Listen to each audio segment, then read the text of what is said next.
Um,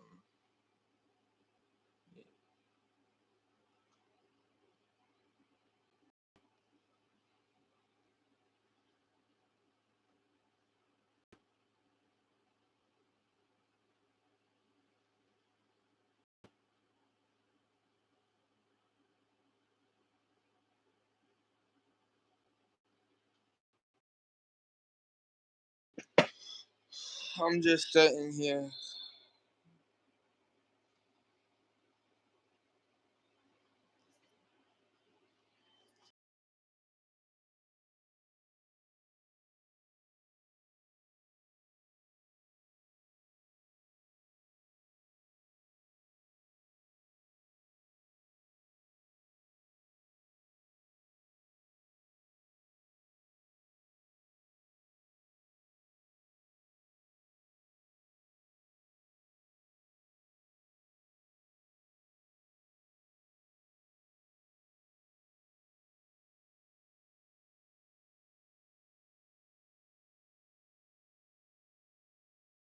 Time, but hardly any practical experience with close combat magic. He also wonders how he will develop that magic before the evil god's appearance, unaware that Cyrus was fuming with anger. A moment later, the announcer tells the second-year students who have completed the rite of acquisition to proceed to their respective field classrooms. He looked around, wondering where the classroom for close combat magic was, and noticed that Leo wasn't there. He then asks the man if he could show him the way to the close combat room. But the man is just shocked to see him and rushes away with the lady, making excuses not to talk to him. He looks around and sees the students whispering about him. He then heard some of the students say it was over for him too, and that he'll learn his lesson for choosing such a field to stand out. He realizes that just by choosing close combat, the treatment towards him is quite different from last time. However, he decides to ignore them and thinks that he'll have to find his room himself. He then remembered that there should be a map of the entire campus in the courtyard, so he headed to the courtyard.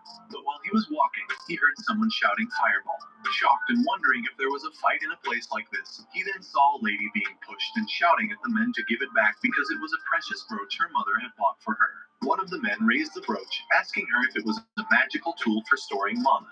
Another man then said it was too fine a high-class item for commoners like her, but they'd make good use of it. Setsuna knew that the one being bullied was from the close combat department, and the three aggressors were from the long-range department. The man released his fire, suggesting to the lady that she should take the brooch back by force if she wanted it, using her weakest close combat magic, and threw fireballs at her.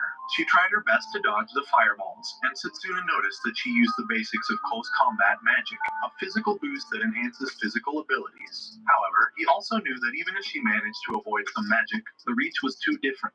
She then conjured something with her power, shouting at the bullies that the brooch was something her mother had saved money for years to buy for her, and she'd never hand it over to the likes of them. She formed a blade, and he recognized it as close combat magic, the Mana Blade. The fire mage laughingly told her it was hopeless and threw fireballs at her again, taunting her about whether that dagger would reach him. She was hit by one of the fireballs, throwing her to the ground. The man teasingly told her she was pathetic and that no matter what she did, it wouldn't reach them, the long-range mages. The fire mage then threw another fireball at her, shouting that she would probably spend her whole life never getting anything like it. Stunned in fear as the fireballs neared her, Setsuna used his magic power and dashed to the men at speed. She saw him reaching for her, and fortunately, he grabbed her away in time to avoid the fireballs, leaving the bully stunned in horror and shock. He asked her if she knew where the close combat magic department was, telling her to look at him confused. One of the bullies shouted, asking if he was Setsuna Cromwell, and they noticed he had chosen close combat serious and shouted that it was perfect. Fireball in his hand, telling his friend that if Setsuna was in close combat, they could beat him up as much as they wanted. Setsuna walked towards them, telling them that close combat magic is indeed weak, but it depends on how they use it. While observing, he noticed there was room for improvement. He then told them that the quality of the magic field doesn't necessarily determine the outcome of a battle. The lady shouted at him to stop, warning that those men were seniors and he could get hurt. But the fire mage threw fireballs at him and shouted to the lady that it was too late. Setsuna concentrated the magic on his legs using a physical boost specifically for leg strength and dodged every fireball with ease. He smiled, realizing that with his current speed, he could also dodge magic, and thought that if he could move this freely, he wanted to try more. While avoiding the fireball, noting that he had only been shooting fireballs and asked if he couldn't use any other elements. The mage was flustered and shouted at him to shut up. Puzzled by Setsuna's movements and realizing he couldn't aim properly, the mage, now furious, gathered a huge fireball in his hands and shouted that he wasn't joking around. However, when he threw it towards Setsuna, Setsuna simply created a mana blade and slashed at the huge fireball, slicing it into two. The mage couldn't believe that his fireball had been sliced, and the lady asked Setsuna in shock if such a thing was possible, to which he replied that it was a matter of magic against magic, so the one with higher magic proficiency wins. Setsuna knew that the reason he, who didn't possess particularly high magical power, became the strongest in the world was due to precise control of magical power. He looked at his mana blade, thinking it seemed more useful than he initially thought, and if he combined its power with speed, it would be even more effective.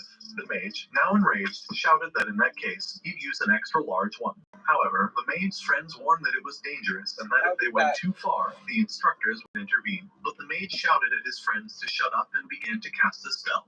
As the mage looked up while casting, he saw Setsuna running closer at high speed, causing him to panic but continue casting. However, Setsuna appeared in front of him faster than his incantation could be completed.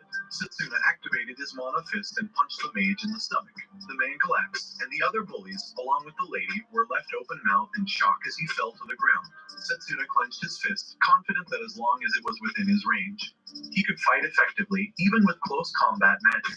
One of the bullies sweated in fear, realizing that although close combat magic was supposed to be the weakest, Setsuna's mere use of it demonstrated considerable power. He extended his hand towards the men, asking them if they had forgotten something.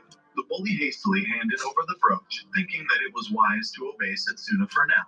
The two men then helped their fallen friend and walked away.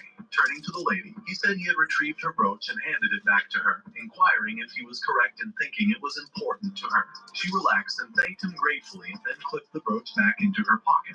She mentioned she hadn't introduced herself and extended her hand, introducing herself as Layla Rosewell. As he was about to shake her hand, she quickly grabbed his and shook it excitedly, saying she knew who he was due to his famed affinity for all magic paths, and asked why someone like him would choose close combat magic. He wanted to say it was to defeat the evil god, but he guessed no one would believe him. So, he instead asked if she could show him the way to the close combat magic department, realizing from her reaction that the orientation had already started and saying they should hurry. They followed the silent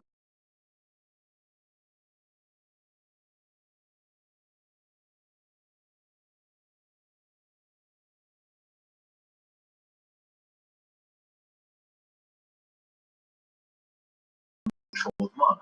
He realized that close combat magic could be used in many ways depending on the circumstances, and if he could master it, he should be able to counter the evil god's dispel magic.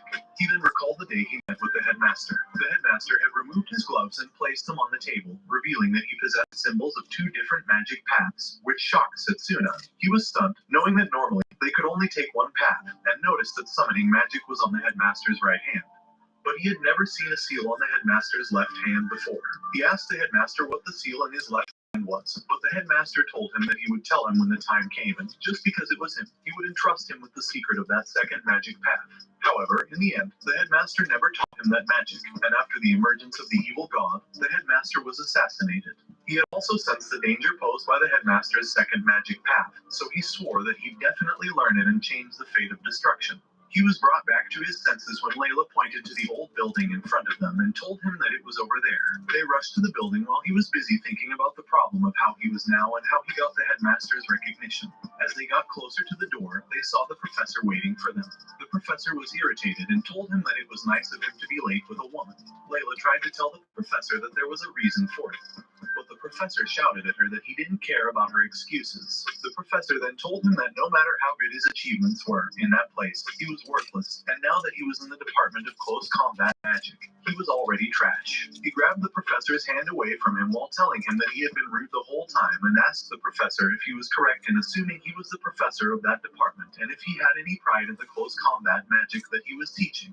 The professor was furious upon hearing his words and shouted, asking him how he dared to act like that against his professor, but he calmly replied to the professor that there are still undiscovered possibilities in close combat magic, and that is what he believes. The professor fumed with anger and thought that it looked like he needed to break the high nose of Setsuna. The professor then turned around and told him that if he was going to say that much, he should show him instead, while pointing to the students busy trying to break stones. One of the students raised his mana blade and hit the stone in front of him with all his might, but the student cursed when he saw that he couldn't even make a crack.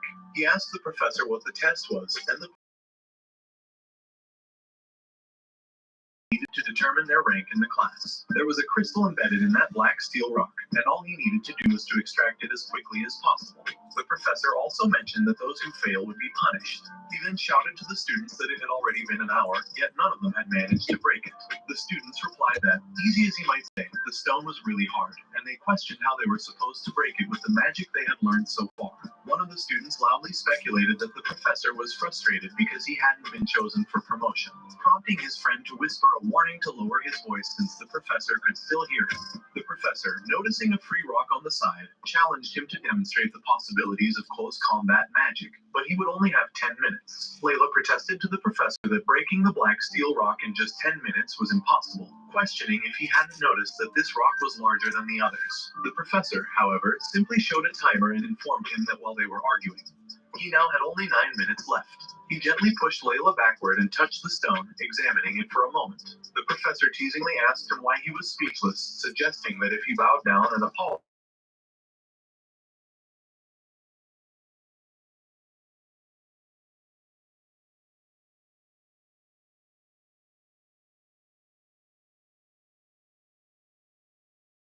thinking them foolish, noted that the black steel rock was not only large but also had a high density, and even he could only break it after 30 minutes. The professor then mockingly shouted that he wouldn't have a second chance, and since he said 10 seconds, he should do it in 10 seconds. He calmly agreed and assured the professor that he would show him, while creating his mana blade.